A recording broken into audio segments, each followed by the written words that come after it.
दुलाराय बर' फरायसा आफादनि गिबि गाहाय नेहाथारि कन'क नार्जारि बिथांनि दिनै गोथार जोनोम सान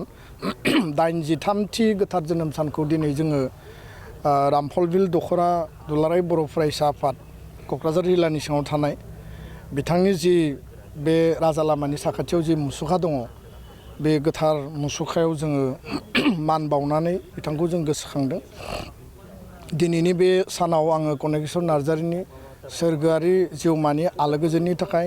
आफा इसोरनि खाथियाव आं आर'ज गाबबाय। बिथाङा 1967 मायथाइनि 15 फेब्रुवारियाव जि समाव मिरु दुलाराय बर' फरायसा आफादखौ दाजेनदोंमोन बे समनि गिबि गाहाय नेहाथारि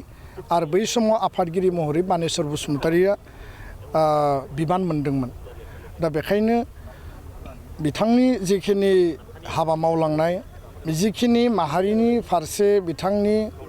सेन्टिमेन्ट इमोशन जातीयताबादनि जिखिनि चेतना दङमोन जों जेब्लायबो बेखौ गोसोखांनांगोन आरो सासे गोख्रों लामा दिन्थिगिरि हिसाबै बै समाव बर' माहारिनि जि खैफोद आरो अलखद एबसुखौ मिरु आफादखौ दख'राफ्रा गुबुन गुबुन जायगायाव दंमोनब्लाबो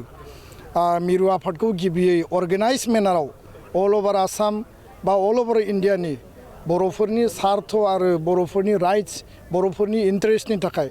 आरो जोंनि माहारिनि जिखिनि माने मोनथाय अधिकारफोर दङ बेखौ मोनफुंनांगौनि थाखाय एबसुखौ अर्गेनाइज मेनाराव दाजेननानै गिबि बिबान लागिरि हिसाबै बिथाङा सासे स्ट्रं डिटारमिनेशननि व्यक्तिमोन आरो बेखायनो जातीयताबादनि जि स्पिरिट होनना बुङोब्ला जों बिथांनियाव मोनो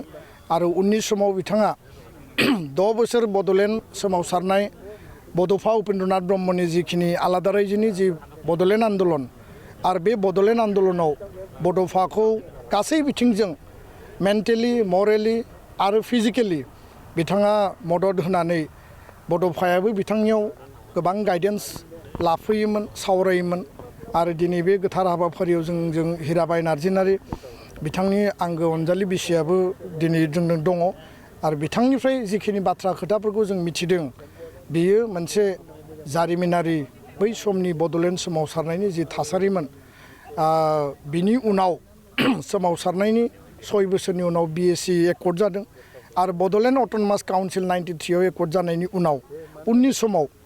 बड'लेण्ड अट'नमास काउन्सिलनि चिफ एक्जिकिउटिभ मेम्बार गाहाय मावफुं सोद्रोमा हिसाबैबो बिथाङा बै सरकारखौ लिड खालामदोंमोन। दा दिनै गोलाव सम आरो 83थि बे जोनोम सानखौ खुंनो मोननाया जोंनि थाखायबो गोग्गाथावना मोनसे थासारि आरो जोंनि उद्देश्यआ बेनो जे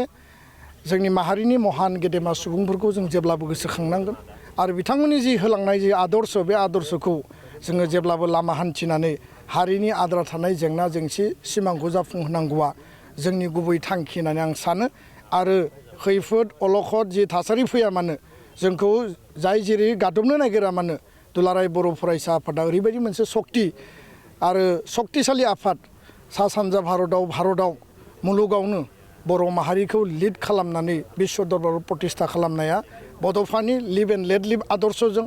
आरो गेरेमसा माहारि दानायनि आदर्शजों जोङो दिनै लामा हान्थिगासिनो कुनु कारनाव एबसुनाय बे सक्तिया माने कुनु परिबेसाव जिरायनानै मेंनानै बानानै गिनानै थाग्रा आफाद नङा आं बे खोथाखौनो स्पष्ट बुङो आरो कन'क नार्जारि बानेश्वर बसुमतारि